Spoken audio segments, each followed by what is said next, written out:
Hello students. आज हम discuss करने जा रहे हैं दिसंबर 2022 के फोर्थ वीक मतलब साल का सबसे आखिरी वीक का से रिलेटेड कुछ करंट अफेयर्स। तो चलिए शुरू करते हैं। पहला क्वेश्चन है वीर बाल दिवस इज ऑन। वीर बाल दिवस किस दिन मनाया जाता है?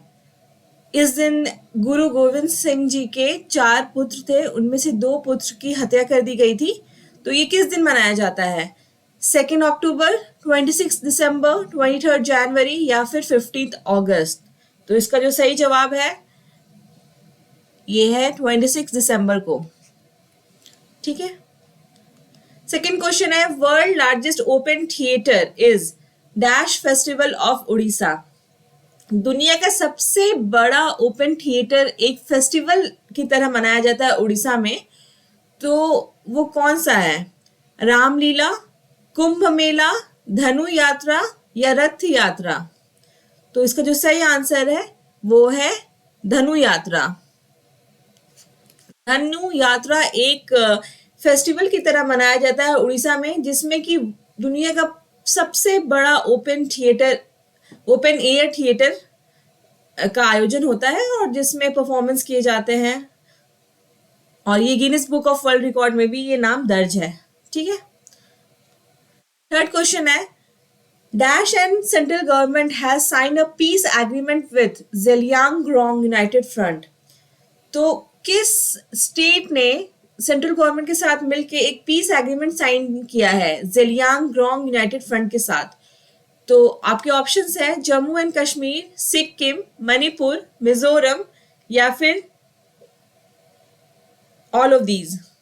तो इसका जो सही आंसर है वो है मणिपुर। फोर्थ क्वेश्चन है which one of the following example of inland sea. इनमें से कौन सा, जो आपके ऑप्शंस दिए गए हैं इनमें से कौन सा इनलैंड सी है? अरेबियन सी, कैस्पियन सी, कैरेबियन सी, डेड सी। तो आपके ऑप्शंस आपको पता चल गए हैं, तो आपके आंसर क्या है? वो है, इसका जो सही आंसर है वो है कैस्पियन सी।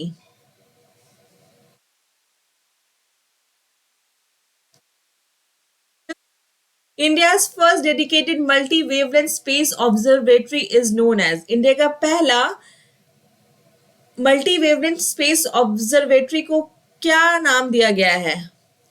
फर्मी, एस्ट्रोसैट, चंद्रा या फिर हबल। तो इसका जो सही आंसर है वो है एस्ट्रोसैट।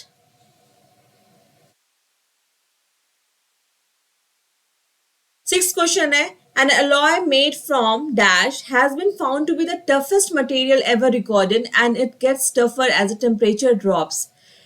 एक अलॉय बनाया गया है, तो इनमें से कौन से मतलब आपके मेटल को मिला के ये अलॉय बनाया गया है जो कि टफेस्ट मटेरियल एवर रिकॉर्डेड की, जिसको मतलब दर्जा दिया गया है कि इससे ज़्यादा और मजबूत और टफ कुछ नहीं है, और जैसे जैसे टेम्परेचर गिरता है ये और टफ होता जाता है।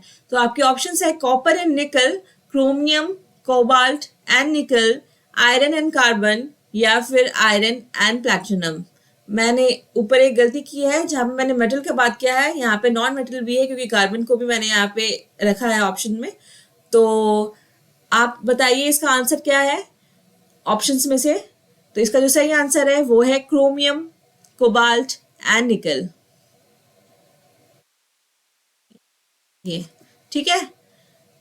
7th क्वेश्चन है Naegleria fowleri is also known as.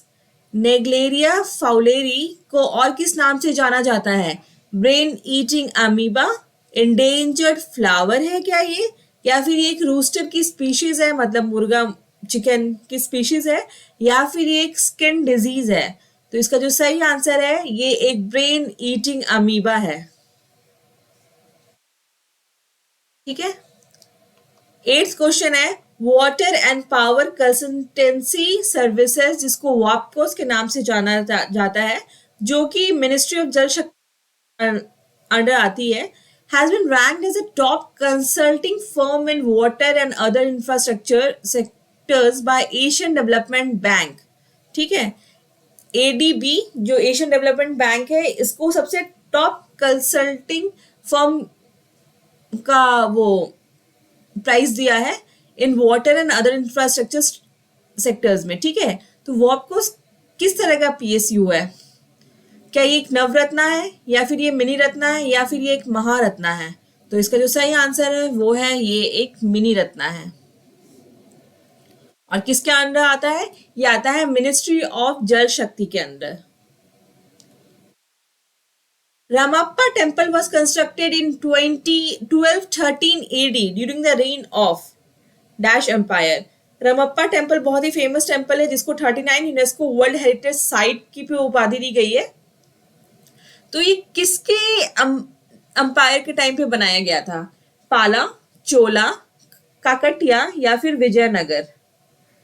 तो इसका आंसर है काकटिया एम्पायर, ठीक है। और कब बनाया गया था? ये लिखा हुआ है 1213 AD। क्वेश्चन है the border security force founded on 1 December 1965 by. BSF को फाउंड किया गया था 1965 में। किसने फाउंड किया था? बिक्रम सिंह रावत ने, अजीत डोवाल ने, खुसरो फारामुर्ज रुस्तम जी ने, या फिर ईबी जोशी ने? तो इसका जो सही आंसर है वो है खुसरो फारामुर्ज रुस्तम जी।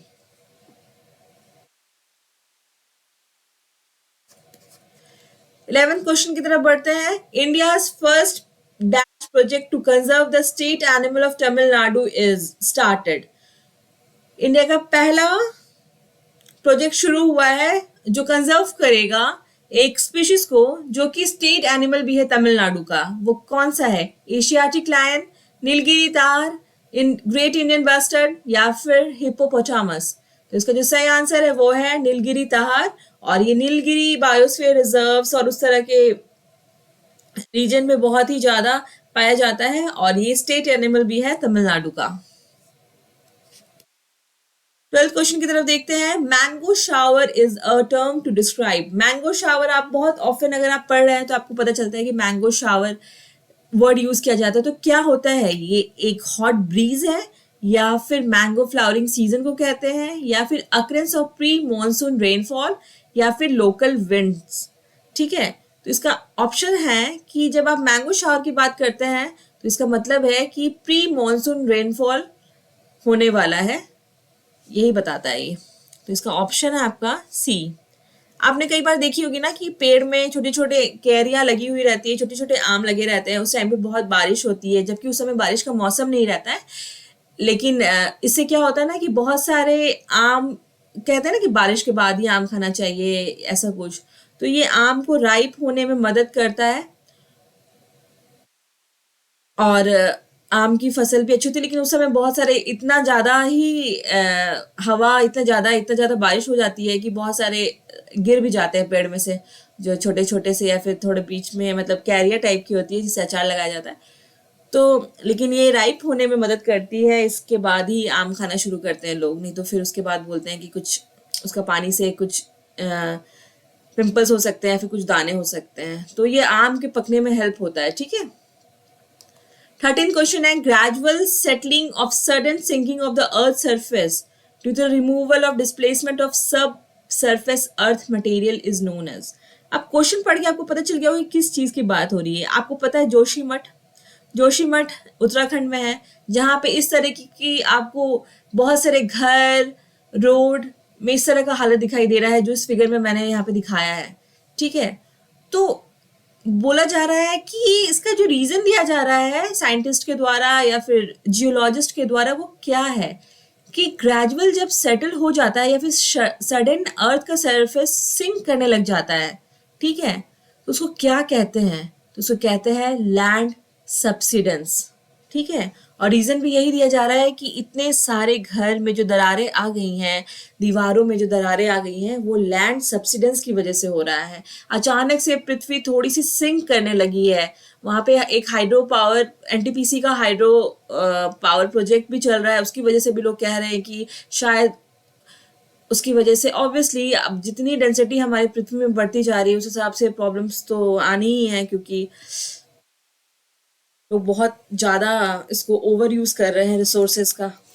लेकिन हाँ, ये सब देखने में बहुत ही ज़्यादा जो भी रीजन है इसका ये है लैंड सब्सिडेंस, ठीक है। 14th क्वेश्चन है capital of Kakatiya dynasty was.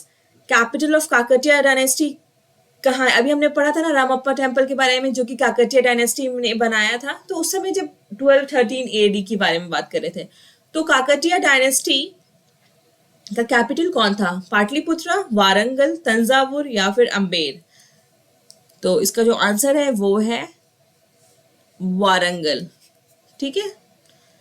15th question है समक्का सारालम्मा जात्रा, इसको मेदाराम जात्रा के नाम से भी जाना जाता है, is a biennial tribal festival in the state of, ठीक है। समक्का सारालम्मा जात्रा किस स्टेट का ट्राइबल फेस्टिवल है जो कि 2 साल में एक बार मनाया जाता है? छत्तीसगढ़, असम, तेलंगाना या फिर झारखंड? तो इसका जो सही आंसर है वो है तेलंगाना। और ये इंपॉर्टेंट क्वेश्चन क्यों है? क्योंकि इसको कहा जाता है कि इंडिया बिगेस्ट ट्राइबल फेस्टिवल है और ये कुंभ मेला के बाद सेकेंड लार्जेस्ट फेयर भी है, और ये मेनली जो सेलिब्रेट किया जाता है ये कोया ट्राइब्स है, उनके द्वारा सेलिब्रेट किया जाता है। तो तेलंगाना इसका आंसर है। 16 क्वेश्चन है which state is the leading producer of rice in India? India में सबसे ज्यादा चावल का उत्पादन कौन सा स्टेट करता है? कर्नाटका, वेस्ट बंगाल, आंध्र प्रदेश या फिर तमिलनाडु? तो इसका जो सही आंसर है वो है, आप लोग भी गेस कर सकते हैं मेरे साथ साथ, इसका जो सही आंसर है वो है वेस्ट बंगाल, ठीक है। 17th क्वेश्चन है the Indian patent office got GI tag for basmati rice इन।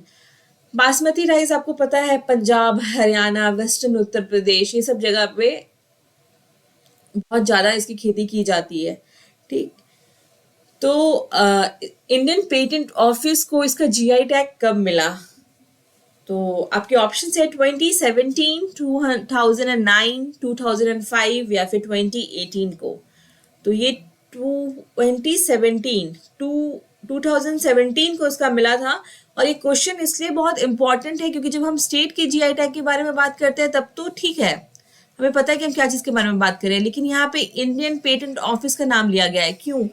क्योंकि पाकिस्तान भी इसका दावा करता है कि बासमती राइस उनका है, क्योंकि उस तरह के रीजन में जो पंजाब, हरियाणा और वेस्टर्न यूपी वाला जो रीजन है हमारा, उसके ही जस्ट जो रीजन है पंजाब प्रोविंस या सिंध प्रोविंस में पाकिस्तान में, वहां पे भी बासमती राइस उगाया जाता है।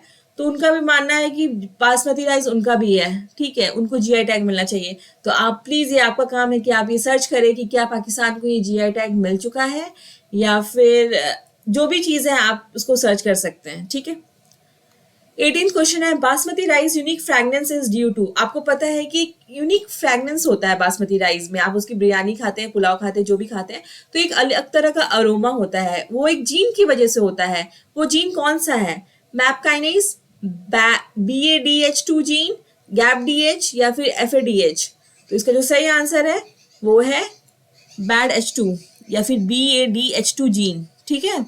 इसकी वजह से होता है। और ये क्या प्रोड्यूस करता है?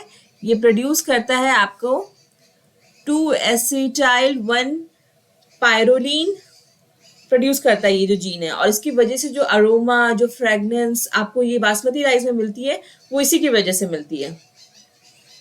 19th क्वेश्चन है vibrant village program is to strengthen. सरकार वाइब्रेंट विलेज प्रोग्राम चलाती है, ये किस लिए होता है? क्या चीज को मजबूती देने के लिए? एग्रीकल्चर प्रोडक्शन को, हॉर्टिकल्चर प्रोडक्शन को, बॉर्डर विलेज को स्ट्रेंथन करने के लिए, या फिर एजुकेशनल प्रोग्राम है ये? तो ये बेसिकली क्या होता है ना कि जो बॉर्डर विलेजेस है, जहाँ पे इंडिया पाकिस्तान की बॉर्डर पे जो विलेजेस है, या फिर इंडिया चाइना के बॉर्डर पे जो विलेजेस है, इनको स्ट्रेंथन करने के लिए ये प्रोग्राम चलाया गया है, वाइब्रेंट विलेज प्रोग्राम। तो इसका आंसर है, आपको पता चल गया है, B, ठीक है, बॉर्डर विलेज। 20 क्वेश्चन है union home and corporation minister Amit Shah inaugurated mega dairy at. Mega dairy बनाया गया है या इनॉग्रेशन किया गया है, कहाँ पे और किसने किया है? अमित शाह ने। और कहाँ पे किया है? चूरू इन राजस्थान, मांड्या इन कर्नाटका, कोची इन केरला या फिर भावनगर इन गुजरात? तो इसका जो सही आंसर है वो है Mandya in Karnataka. 21st question है, dash government is providing free milk to schools and anganwadi 5 days a week through cooperatives. This scheme Ksheera Bhagya scheme. तो एक स्टेट के गवर्नमेंट के बारे में बात किया जा रहा है जहां पे वो फ्री मिल्क प्रोवाइड करते हैं स्कूल्स और आंगनवाड़ी में। 5 दिन, सप्ताह के 5 दिन आपको फ्री मिल्क मिलता है वहां पे बच्चों को। तो ये इसको नाम जाता है शीर भाग्य स्कीम। तो ये किस स्टेट का इनिशिएटिव है, कौन सा स्टेट है ऐसा जो कर रहा है? और ये लोग प्रोवाइड पता है कैसे करते हैं? ये लोग करते हैं कोऑपरेटिव से प्रोवाइड करते हैं ये सब जो मिल्क है। ठीक है, तो कोऑपरेटिव से हमें बहुत जरूरी है। तो कौन सा स्टेट है? राजस्थान, उड़ीसा, कर्नाटका या फिर तमिलनाडु? तो इसका जो सही आंसर है वो है Karnataka.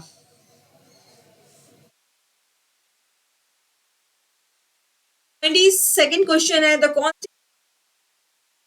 97th Amendment Act 2011 added a new part 9th P regarding 97th Amendment Act 2011 में एक नया पार्ट जोड़ा गया था 9th बी। वो किस चीज से रिलेटेड था? म्यूनिसिपैलिटीज, कोऑपरेटिव्स, पंचायत या फिर जुडिशियरी? तो इसका जो सही आंसर है वो है कोऑपरेटिव्स।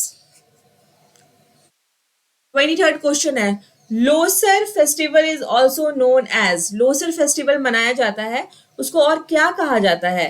तिब्बतन न्यू ईयर या फिर पारसी न्यू ईयर या फिर हार्वेस्ट फेस्टिवल है ये एक साउथ इंडिया का, या फिर एक रिलीजियस फेस्टिवल है नॉर्थ ईस्ट इंडिया का?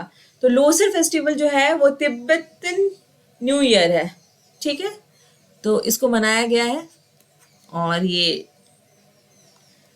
लास्ट वीक ऑफ दिसंबर में था।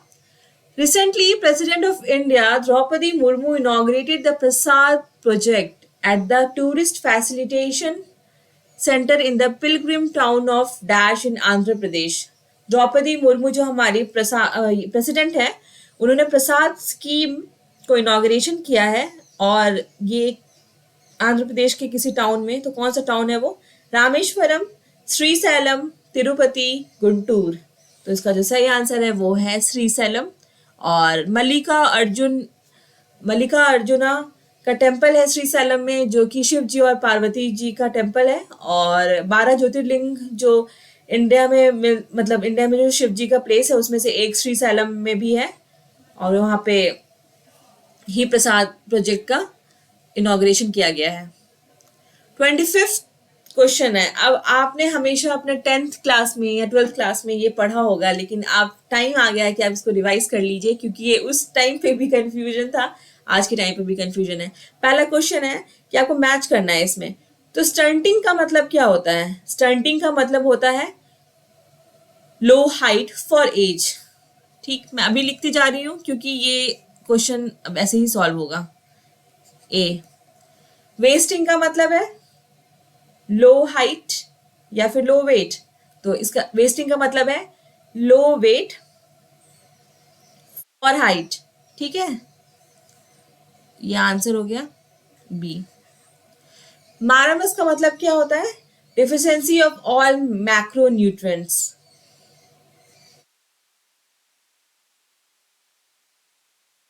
क्वाशियोरकोर का मतलब क्या होता है? सेवियर प्रोटीन माल न्यूट्रिशन। अंडरवेट का मतलब क्या होता है? लो वेट फॉर एज। तो जब आपसे कोई पूछता है स्टंटेड है ग्रोथ, मतलब हाइट कम है, वेस्टिंग है बच्चा, तो उसका मतलब है उसका वेट कम है।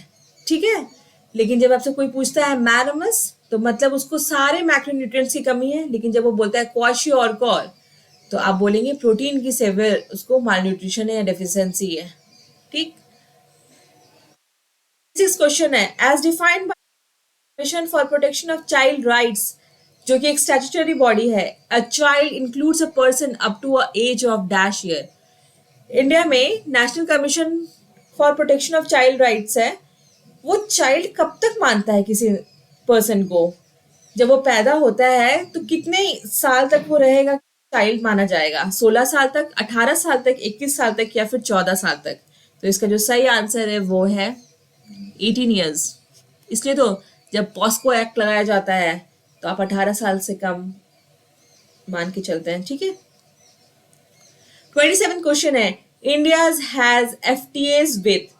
इंडिया के पास फ्री ट्रेड एग्रीमेंट्स है किन किन कंट्री के साथ? जो ऑप्शन है उसके अलावा भी बहुत सारी कंट्रियां हो सकती हैं, लेकिन आप यहाँ पे चूज कर सकते हैं कि आप यहाँ पे जान सकते हैं। Australia, UAE, Mauritius, Japan, Singapore, या फिर इन सभी के साथ इंडिया का फ्री ट्रेड एग्रीमेंट है। तो यहाँ पे जो ऑप्शन है आपका, ये आंसर यहाँ पे है ऑल ऑफ दीज। सभी कंट्री के साथ, इन जो दिए गए सभी कंट्री के साथ इंडिया का एफटीए है। इसके अलावा भी और भी कंट्री हो सकती हैं।